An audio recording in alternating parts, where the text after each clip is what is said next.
सभी अभ्यर्थी कृपया श्रुत लेख के लिए तैयार रहें।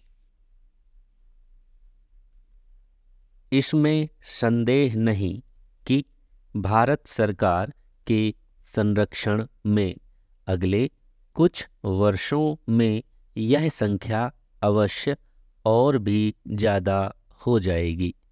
जाहिर है, इस मामले में सरकार ने जो कुछ भी किया है कोई मामूली कार्य नहीं था। यह सबको मालूम है कि भाषा संबंधी समस्या को सुलझाना कितना कठिन था। कुछ का यह विचार था कि हिंदीतर भाषी क्षेत्रों में लोगों को हिंदी के शिक्षण पर मजबूर किया जाएगा, परंतु यह विचार बिल्कुल निरर्थक था।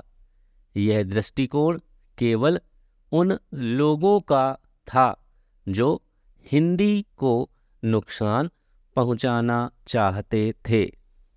हिंदी का विकास किस तरह से किया जाए, इस प्रयोजन से पिछले वर्ष हिंदी के मशहूर लेखकों का जो सम्मेलन बुलाया गया था, उसका उद्घाटन करते हुए आदरणीय गृह मंत्री ने सरकार की हिंदी संबंधी नीति का पूरी तरह से स्पष्टीकरण कर दिया था। उन्होंने इस बात पर भी बल दिया था कि यह कार्य ऐसा नहीं है कि जो सिर्फ सरकार का ही हो, बल्कि हम सबको संयुक्त रूप से इसके विकास में सहायता करनी चाहिए। बगैर दोनों की सहायता के यह कार्य हरगिज पूरा नहीं हो सकता।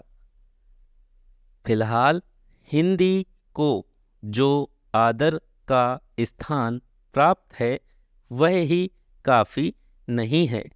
संभव है आज भी हिंदी के विरोधी प्रत्यक्ष या अप्रत्यक्ष तौर पर इसकी ओर कठोर रुख अपनाएं, लेकिन अगर हम उनका हृदय से विरोध करें और निष्पक्ष भाव से उन्हें समझाने का प्रयत्न करें, तो मुमकिन है कि निकट भविष्य में वे स्वयं हमारे साथ सम्मिलित हो जाएं और सहर्ष इसके विकास में हाथ बटाएं। यदि हम चाहते हैं कि संसार में हिंदी को एक बहुत ऊंचा स्थान प्राप्त हो और संसार के ज़्यादातर लोग हमारे इस महान देश और हमारी ऊंची संस्कृति को ज़्यादा स्पष्ट तौर पर समझ सकें, तो क्या मैं और क्या आप देश के प्रत्येक नौजवान का यह कर्तव्य हो जाता है कि वह हृदय से इसके विकास में सहायता दे। यह कार्य ऐसा नहीं है जो 1 या 2 सप्ताह या कुछ महीनों में समाप्त हो जाए, बल्कि इसके लिए लंबे काल तक अत्यंत धैर्य से प्रयत्न करने की ज़रूरत है। क्यों ना हम अपने अपने निर्वाचन क्षेत्र से निर्वाचित सदस्यों को इस बात के लिए मजबूर करें कि वे संसद में ऐसे प्रस्ताव पास कराएं जिनसे हिंदी की निर्विघ्न उन्नति होती रहे।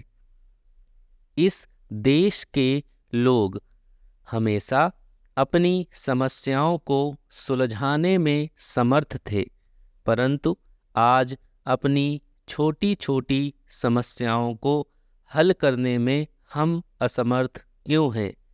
इसका कारण हमें स्वयं ढूंढना चाहिए।